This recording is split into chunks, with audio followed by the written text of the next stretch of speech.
बिस्मिल्लाहिर्रहमानिर्रहीम, अस्सलाम वालेकुम। कैसे हैं जी आप सब लोग? उम्मीद करता हूँ कि खैर ऑफिस से होंगे। मैं आपको वेलकम करता हूँ एक नए ब्लॉग में। आज मैं जा रहा हूँ अपने साबिका पुराने ज़िला चकवाल में।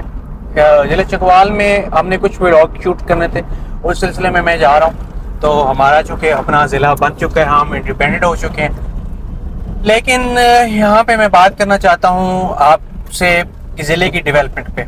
मैंने इससे पहले एक वीडियो बनाई थी। उस वीडियो में मैंने काफ़ी सारी चीज़ें बताई थी, तो उस वीडियो का लिंक यहाँ ऊपर मैं आई बटन में दे दूंगा, आप जाके देख लीजिएगा।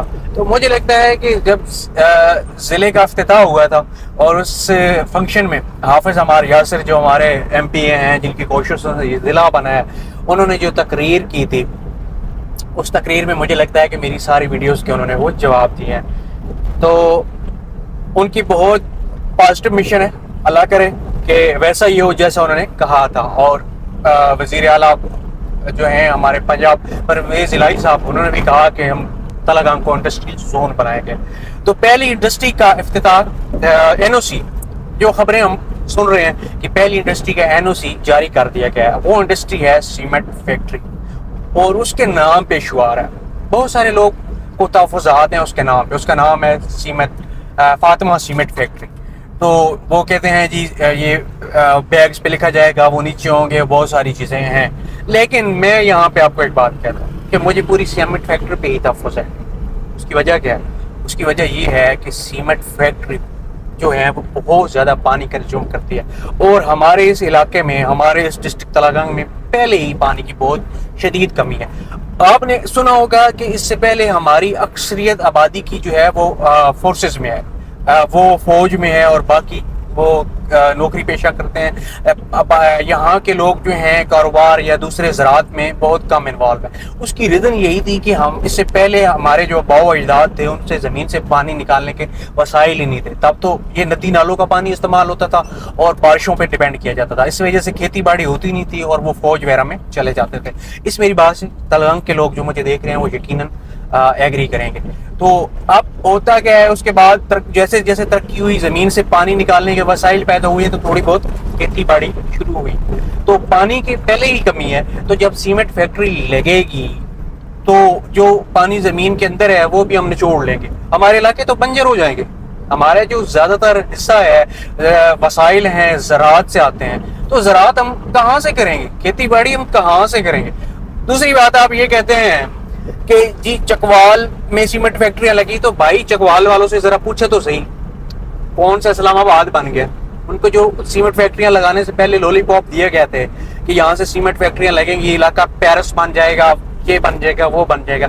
तो मैं जरा चला जाता हूँ चकवाल में और इन एरिया में जाके एक व्लॉग बनाता हूँ और लोगों से राय लेता हूँ और उनसे जरा पूछता हूँ कि भाई साहब आपका एरिया जो है वो वलायत बना है कि नहीं बना, या खंडरात में तब्दील होता जा रहा है? तो भाई साहब सीधी सी बात है, हमें तहफ़्फ़ुज़ात है सीमेंट फैक्ट्री में।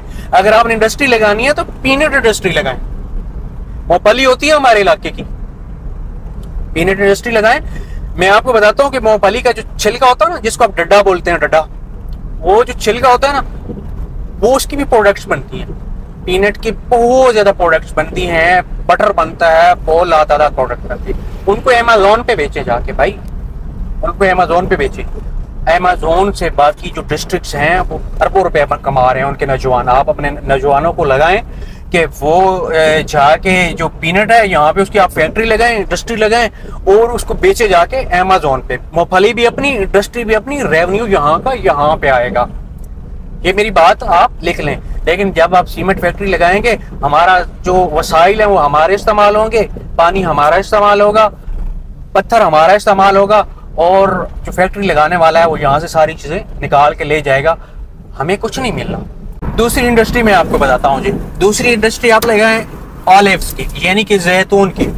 चकवाल जो है वो ऑलिव वैली बना हुआ है। चकवाल में बहुत ज़्यादा ऑलिव की काश्त हो रही है। पिछले दिनों हम एक एग्जीबिशन में गए थे, ऑलिव के सालाना फेस्टिवल में मैंने शिरकत की है। वहाँ पे खैबर पख्तूनख्वा से, बाकी डिस्ट्रिक्ट से बहुत ज़्यादा लोग आए थे, फार्मर आए थे जिन्होंने जैतून लगाए हुए थे। एक अंकल थे, उनकी वीडियो भी मैं यहाँ पे ऊपर आई बटन में या मेरे चैनल पे जाके आप सर्च कर सकते हैं, देख सकते हैं। उनका नाम अभी मुझे भूल गया। उन्होंने मुझे बताया कि बेटा मैंने सिर्फ 2000 पौधा लगाया है जैतून का, 2000 पौधा, और पौधा भी उनको मिला सब्सिडी पे। यहाँ पे चकवाल में जो ज़राई फरानी तरक्याती इदारा है वो सब्सिडी पे देता है पौधा, 65% मेरे ख्याल में सब्सिडी मिलती है और बाकी जिम्मेदार को देना पड़ता है। तो वो मुझे बता रहे थे बाबा जी कि मैंने 2000 पौधे से अभी तक 70 लाख रुपए में कमा चुका हूँ। तो मुझे बताइए कि कौन सी क्रॉप ऐसी है, कौन सी बाकी चीज़ ऐसी है जो आप कितने ज़्यादा प्रोडक्ट देती है। बाकी ये है कि जैतून आप लगा के अपने खेतों में और वहाँ पे दूसरी फसल भी लगा सकते हैं, लेकिन अगर आपके पास प्लेन खेत नहीं है, बंजर इलाके पड़े हुए हैं, जैतून तो कहीं भी हो जाती है। और मजे की बात, जैतून अगर आप एक दफा लगा लें तो वो आपको 20 नस्लें आपकी बैठ के खाएंगी। तो जनाब बात यह है कि सीमेंट फैक्ट्री लगाने से पहले आप जिम्मेदारों को फैसिलिटेट करें, उन पे कैंपेन चलाएं, उनको मोटिवेट करें कि आप अपनी जो डेयरियां टेकरियां जहां पे हैं, जहां पे कुछ नहीं होता, वहां पे जैतून उगाएं, ये इंडस्ट्रियां कामयाब करें। उसके बाद अगर जरूरत पड़ी तो बाद में सीमेंट फैक्ट्री को भी देख लीजिएगा। अभी और बहुत सारे काम हैं जो मैंने करवाने हैं, और बहुत सारे काम हो सकते हैं यहाँ पे, लेकिन इफ्तिताह खुदा के लिए सीमेंट फैक्ट्री से ना करें। सीमेंट फैक्ट्री लगाने से इलाका हमारा बंजर हो जाएगा। तो मैं उम्मीद करता हूं कि मेरे नौजवान भाई जो देख रहे हैं इस चीज़ पे गौर करेंगे और अपने इलाके के तहफ़्फ़ुज़ के लिए। मैं एक छोटी सी बात और कहना चाहता हूं, मेरा जो व्लॉग चैनल है, मैं इस पे सियासी बात नहीं करता, मैं किसी सियासी को ड्रैग नहीं करता, ना ही मेरा किसी सियासी पार्टी से तल्लुक़ है। तो बात ये है कि भाई, लेकिन जब बात आ जाती है अपने इलाके के तहफ़्फ़ुज़ की, अपने इलाके के मफाद की, तो मैं इस चीज़ का कायल हूँ, मैं इस चीज़ के हक में हूँ कि आपके पास कोई भी सोर्स है, जैसा कि मेरे पास इस सोशल मीडिया का सोर्स है, तो हमें वो इस्तेमाल करना चाहिए। अगर हम उसको इस्तेमाल नहीं करते, हम यूज़ नहीं करते और अपने इलाके के हक के लिए नहीं बोलते, तो फिर हम भी मुफाद परस्त टोले में शामिल हो जाते हैं, फिर हमारा भी शुमार उस मफाद परस्त टोले में हो जाता है जो सियासी पार्टी इक़्तिदार में आती है उसके साथ झंडा लेके खड़े हो जाते हैं। तो भाई साहब ऐसा नहीं, आपको अपने बच्चों के रोशन मुस्तकबिल के लिए आवाज उठानी चाहिए। हम बात पाकिस्तान की करते हैं, लेकिन मैं कहता हूं इब्तिदा आपको अपने घर से करनी चाहिए। आपका घर, आपका वो इबाई इलाका होता है, आपका वो डिस्ट्रिक्ट होता है, आपकी वो तहसील होती है, तो उसके लिए पहले आवाज़ उठाइए।